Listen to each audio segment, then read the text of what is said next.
Los derechos humanos dentro del campo de trabajo social representa la ética y el profesionalismo con la protección de la dignidad humana.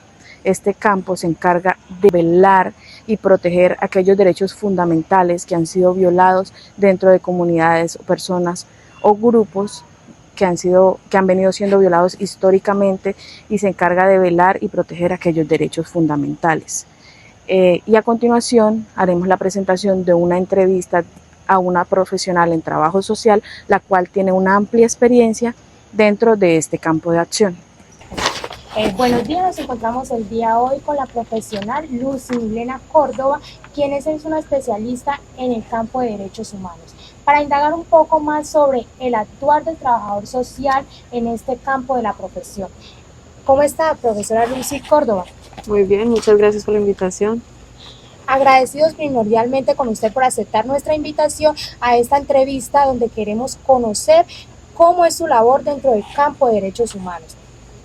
Inicialmente pues queríamos como una presentación tanto personal como profesional, y cómo ha sido su actuar en este transcurrir del tiempo en este ámbito del trabajo social, que es derechos humanos.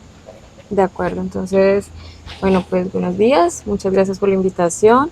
Mi nombre es Lucy Córdoba Moreno, soy trabajadora social, egresada de la UIS y recientemente magíster en Derechos Humanos. Listo, profe. ¿Cuánto tiempo lleva ejerciendo la labor como trabajadora social? Bueno, me desempeño como trabajadora social, pues afortunadamente una vez que me gradué en el 2011, tuve la oportunidad de vincularme a una organización social, a una organización campesina, que fue donde yo hice mis prácticas académicas, donde hice mi trabajo de grado, y que pues una vez terminado este proceso se dio una oportunidad en la organización porque surgía una necesidad en la ACBC, en la Asociación Campesina del Valle del Río Cimitarra, que era la actualización del Plan de Desarrollo Sostenible de la zona de reserva campesina. Y como nosotras terminábamos de hacer como ese trabajo, pues nos hacen como el llamado, la invitación a ser parte de este proceso.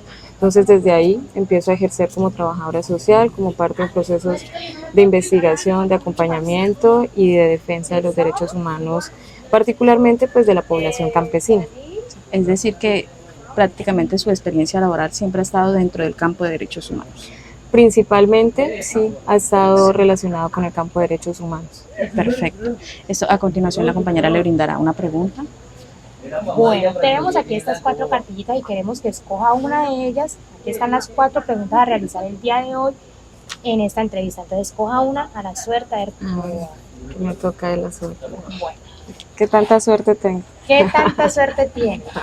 ¿Qué enfoques teóricos guían su intervención profesional en el campo de derechos humanos? Bueno, de los marcos teóricos en los que yo me asumo, intervengo, hago mi ejercicio profesional, están relacionados con apuestas desde las epistemologías del sur, es decir, marcos teóricos que surgen desde nosotros, desde Latinoamérica, desde el poder pensarnos, reflexionarnos, intervenir desde nuestras lógicas, desde nuestros marcos de entendimiento, desde nuestra cosmogonía. En ese sentido, pues me sitúo, digamos, desde, por ejemplo, la teoría de la filosofía de la liberación, ¿sí? Donde habla que esa filosofía, los pueblos originarios, los pueblos de América Latina, generaron también filosofía, conocimiento, una apropiación del mundo, y que es necesario rescatar también para entender esos orígenes nuestros, y comprendiendo nuestra historia, una historia de colonización, una historia de invasión, y que, digamos, para nosotros es un antes y un después, pues determina quiénes somos y cómo nos interpretamos, y también determina las condiciones actuales de pobreza, de desigualdad que vive América Latina. Entonces reconocer esas relaciones también de poder que se han dado en la historia. Para redondear, me sitúo desde esos marcos teóricos, la filosofía de la liberación, la teología de la liberación, aunque no soy una persona creyente, pero abogo también por esas instituciones que están comprometidas con los pueblos oprimidos, y la teología de la liberación busca también replantear el papel de la Iglesia en la sociedad y la relación que tiene la Iglesia con los sectores empobrecidos. Entonces creo que reivindica un papel más activo de la Iglesia, y creo que hay que rescatar ese potencial de esa institución y sobre todo también reconociendo la historia de Barranca Bermeja, en la vinculación que ha tenido la iglesia, el episcopal, para apostar y, digamos, acompañar muchos procesos también de resistencia y de defensa de los derechos humanos en Barranca Bermeja y en el Magdalena Medio. Otra pregunta sería como, ¿qué papel juega este equipo interdisciplinario en lo que tiene que ver con los derechos humanos? Bueno, obviamente siempre actuamos desde un enfoque interdisciplinario porque la defensa de los derechos humanos implica una intervención de muchas profesiones, de muchas disciplinas. Por ejemplo, trabajamos articulados con abogados, quienes tienen más el detalle de cómo aplica, cómo digamos, el intríngulis de la legislación, de la normatividad. Entonces ellos son los que llevan los casos, los que hacen ese proceso de incidencia ante el sistema interamericano o ante el sistema de Naciones Unidas, o es el que lleva los procesos ante la fiscalía o el proceso con otras instituciones. También trabajamos con politólogos, con ingenieros ambientales, con agrónomos, con filósofos, con economistas, digamos, hay una variedad porque entendemos también que la realidad es compleja y que el trabajo social es simplemente una profesión que puede aportar desde una especificidad, pero es una arista muy pequeña, es un aporte en parte, ¿sí? Y necesita articularse de otros conocimientos, de otros saberes, de otras técnicas, de otras herramientas para poder realmente intervenir de manera coherente, de manera mucho más, digamos, realista con esas condiciones que se nos están dando. Sigamos a ver con la segunda pregunta. ¿Qué suerte tuvo ahora? Listo. Esta pregunta dice, ¿cuál es el objetivo de intervención del trabajo social en el campo de derechos humanos en donde usted ha trabajado? Bueno, yo empezaría diciendo o contextualizando, digamos, el territorio donde se ejerce o se interviene en el marco, en el campo de los derechos humanos. Particularmente es Colombia, ¿sí? o digamos desde la lógica nuestra, hablamos de territorios en el que se vive en el marco del conflicto armado, es decir, hay una presencia de grupos armados que ejercen un control, que ejercen un poder, que ejercen una violencia, que generan unas condiciones de vulnerabilidad de comunidades que están alejadas de esos centros urbanos y que están, digamos, a la deriva, por decirlo de alguna manera, ante el poder que ejercen estos grupos armados en los territorios. Entonces, ese es el contexto en el que ejercemos ese proceso de trabajo social en el campo de los derechos humanos, un contexto de vulneración permanente de los derechos humanos. Y en ese sentido, el primer derecho que se viola es el derecho a la vida, porque las comunidades campesinas están en medio del conflicto armado, en medio de confrontaciones, en medio de disputas por el territorio que implica una amenaza para la pervivencia de ellos en su territorio. Entonces hablamos de defensa a la vida no solamente desde la existencia material del sujeto, de la vida misma, de la materialidad de un sujeto, sino además de la vida, de la existencia y la posibilidad y la defensa de la existencia de la vida campesina, ¿sí? Entonces, no sé si te contesté muy perdida. Sí, o sea, y ya pues adentrándonos un poco en el tema de comunidades y de poblaciones, ¿qué tipo de comunidades, aparte de las campesinas, que yo pues nos quedó en evidencia, que es como un campo de acción, qué otro tipo de comunidades hacen parte de este plan de acción de derechos humanos? Bueno, digamos, el tema de derechos humanos se puede trabajar con todas las comunidades, porque entender, digamos, el campo de derechos humanos implica reconocer la dignidad del otro y en ese sentido la defensa de la vida del otro. Entonces, en todo escenario actuamos realmente desde un enfoque de derechos humanos. Claro, el énfasis aquí en este campo es la defensa de la vida y se hace desde también unas formas, pero en todos los campos que nos desempeñamos debemos actuarlo o intervenirlo desde el enfoque de derechos humanos. Entonces, con todas las poblaciones podríamos hacer un ejercicio de defensa de derechos humanos en la medida que reconozcamos que ese sujeto es un sujeto de derechos humanos y que el Estado en esa relación tiene una responsabilidad con ese sujeto. Digamos que estamos trabajando con comunidades afro o con niños, ahí hay un sujeto donde se le están vulnerando los derechos. Ahí, pues inmersamente en todo lo que nos comenta, se habló de las problemáticas sociales que se abordan en este campo de acción, que ya viene siendo violencia, desigualdades y pues diferentes contextos sociales, pues ya de una u otra forma creo pues contestar esa pregunta. Ya seguiríamos con otra del sorteo. Vamos a ver, verde, rosa, verde, rosa. ¿Cuáles son los principales desafíos que enfrentan el campo profesional de derechos humanos? Bueno, desafíos, pues primero que la crisis social, económica, ambiental cada vez se recrudece, digamos, cada vez hay una mayor desigualdad, una mayor crisis ambiental, cada vez hay más ultra ricos y cada vez la masa, digamos, de empobrecimiento crece. Entonces es un reto permanente porque los derechos humanos hoy creería yo que pueden llegar hasta plantearse desde una perspectiva revolucionaria, porque hoy la tendencia es a que los ultra ricos consoliden espacios, territorios autónomos, entonces libre de la responsabilidad que tiene el Estado, donde no exista un Estado, donde realmente quienes gobiernen, entre comillas, esos territorios sean los más ricos. ¿Y qué implica eso? Que los más ricos, los ultra ricos, los que manejan la economía mundial, se van acaparan los limitados recursos naturales. ¿Por qué? Porque tienen una capacidad, un poder económico, un poder político. Entonces, esa crisis humana, esa crisis civilizatoria digamos, se acrecienta todos los días y por eso el desafío implica seguir socializando y hablando de derechos humanos, hablando de la responsabilidad que tiene el Estado de garantizar los derechos humanos, de la responsabilidad que tiene la ciudadanía para crear también espacios de poder, de organización, de autodeterminación en su territorio, ¿sí? Hay digamos, un ejemplo muy nefasto de lo que está pasando en Honduras y es esa evidencia se llama Próspera la ciudad.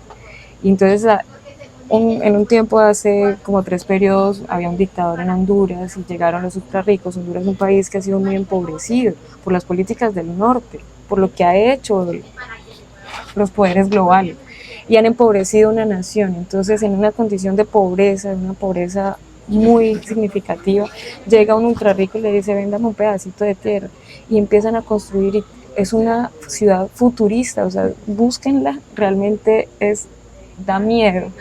Digamos, esa posibilidad que tienen estas personas para consolidar estos espacios donde pretenden negar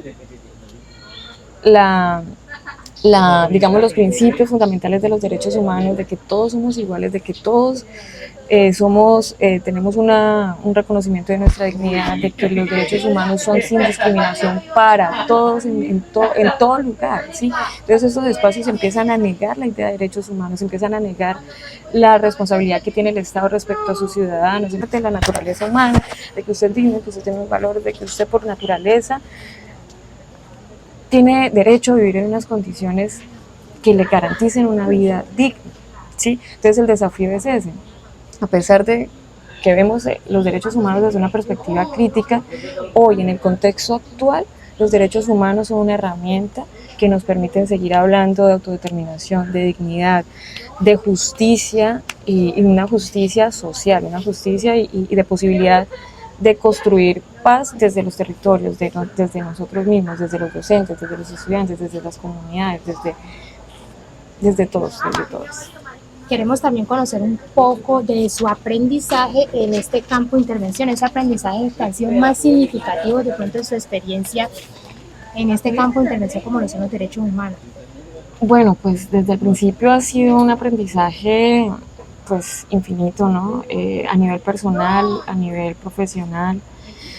Creo que lo primero sería reconocer que los derechos humanos no son eso que están los tratados, no son eso que están las declaraciones, no son eso, sino es la existencia misma, esa resistencia, esa cotidianidad en la que viven las comunidades y conocer el proceso campesino.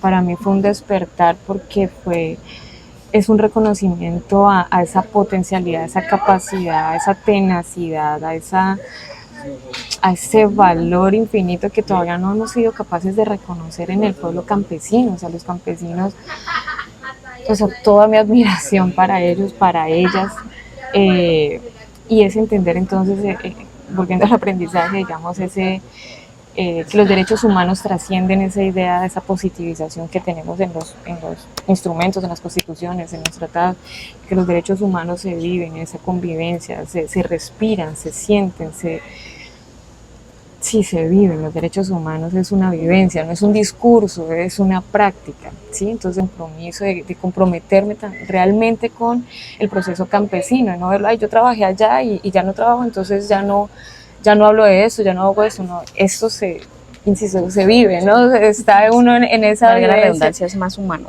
Es más... Exacto, y por eso también uno de los modelos en los que nos asumimos de esos tradicionales, el modelo humanista, el modelo crítico radical, o sea, porque cuestionamos esas estructuras de poder que generan esa pobreza y que generan esa vulneración de los derechos humanos. Entonces, necesitamos cambiar esas estructuras de poder para que cesen la vulnerabilidad de los derechos humanos. Necesitamos dar y construir poder popular, poder con la comunidad, poder con los jóvenes, poder con las madres comunitarias, en cualquier lugar se puede construir poder. Ojalá los estudiantes pudieran conformar, digamos, escenarios de poder, digamos, de encuentro, porque parece que el poder lo ejerciera solamente el de allá, el de arriba, ¿no? El poder lo vivimos todos los días también, es esa relación que yo construyo con el otro.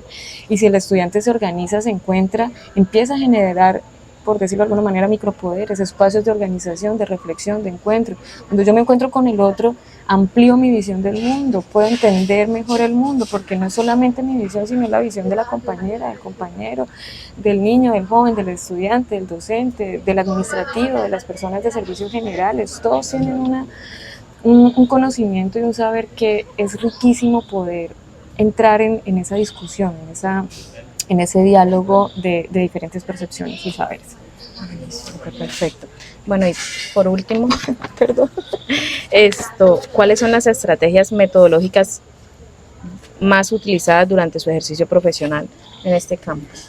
Bueno, pues creo que utilizamos todo, digamos, desde el ejercicio de planificación estratégica, digamos, desde ejercicios de diagnóstico participativos. Este es un campo que implica incentivar, garantizar, promover la participación en todo momento, porque yo no puedo hablar de derechos humanos desde mi lógica, estoy hablando de derechos humanos desde el otro, entonces necesito la voz del otro, necesito garantizar que el otro esté presente, yo no puedo suplantar la voz del otro, entonces implica implementar técnicas, herramientas que garanticen la participación, espacios de discusión, la observación participante, es decir, esa inmersión que yo hago con la comunidad, con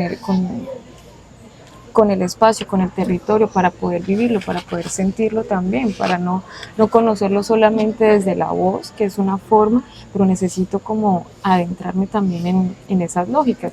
También hablamos de la IAP como un proceso de generar conocimiento, pero un conocimiento que no es conocer por conocer, sino es conocer para actuar, es conocer para intervenir, es conocer para transformar.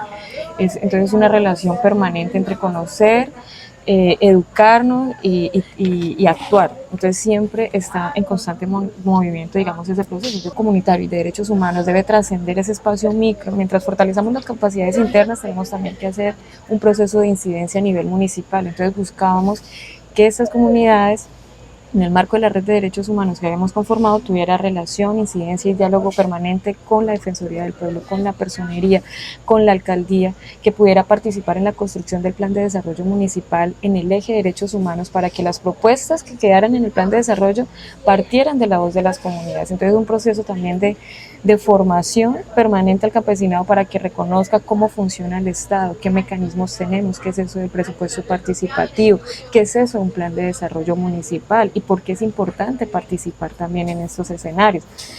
Y bueno, ¿qué más hacíamos? En el marco de eso también, les decía también que hay una articulación con abogados, entonces abogados que ayudan también a presentar casos ante los diferentes sistemas, o ante la Fiscalía, ante el sistema interamericano, o hacer denuncias también, mandar reportes, informes ante la ONU para dar a conocer lo que está pasando y llamar la atención de las instituciones, de los entes que están responsables o que están relacionados con el tema de derechos humanos en el mundo. Entonces se llama la atención del sistema interamericano para que venga, para que acuda, para que esté atento, para que llame la atención de las autoridades de que, mire, las comunidades campesinas están organizadas, espero que no se presente ningún hecho, hay una veeduría, ¿sí? Entonces llama la atención de estos sistemas. Profe, ya al conocer un poco más a fondo lo que se implica ahondar en este campo de acción, ¿qué recomendaciones nos daría a ustedes, a nosotras y a nuestros compañeros como futuros trabajadores sociales desde la perspectiva de derechos humanos? Bueno, no sé, a ver, ¿Qué diríamos? Pues primero, el reconocimiento y actuar siempre desde un enfoque de derechos humanos, de un modelo humanista, en el sentido de reconocer el valor del otro, la necesidad del otro, el interés del otro, la voz del otro, de nunca partir a partir de, valga la redundancia, de, de mi, digamos, de mi percepción, de mi única percepción, ¿no? Obviamente cuando estoy con el otro se conjugan, ¿no? Las percepciones, mi subjetividad también está presente, pero que ese ejercicio que hagamos siempre esté la prevalencia del otro, el reconocimiento del otro, el compromiso con el otro. Y un compromiso real, que no se esté mediado por, digamos, un dinero, una relación más fría, más calculadora, sino que realmente el ejercicio que se haga sea por el compromiso real que tenemos por esa comunidad, por ese sujeto, de querer contribuir y acompañar para que transforme una situación que se reconoce como problema y que es necesario actuar para cambiarla, para transformarla. Entonces, sería eso, no sé, si sirva. Muchísimas gracias por su tiempo, por la disposición y por todo este conocimiento que nos deja el día de hoy. Esperamos que para ustedes como para nosotros haya sido enriquecedora toda esta experiencia, toda esta entrevista y todo lo dicho por la profesional Lucy Córdoba sobre derechos humanos. Muchas gracias. A ustedes, muchísimas gracias. Al conocer el amplio conocimiento de la profesional Lucy Córdoba en el ámbito de derechos humanos, en la profesión de trabajo social, podemos concluir que es un campo amplio en conocimiento, amplio en intervención, que tiene como objetivo principal velar por la dignidad humana y hacer prevalecer esos derechos humanos, reconocer a todas las personas como sujetos de derecho.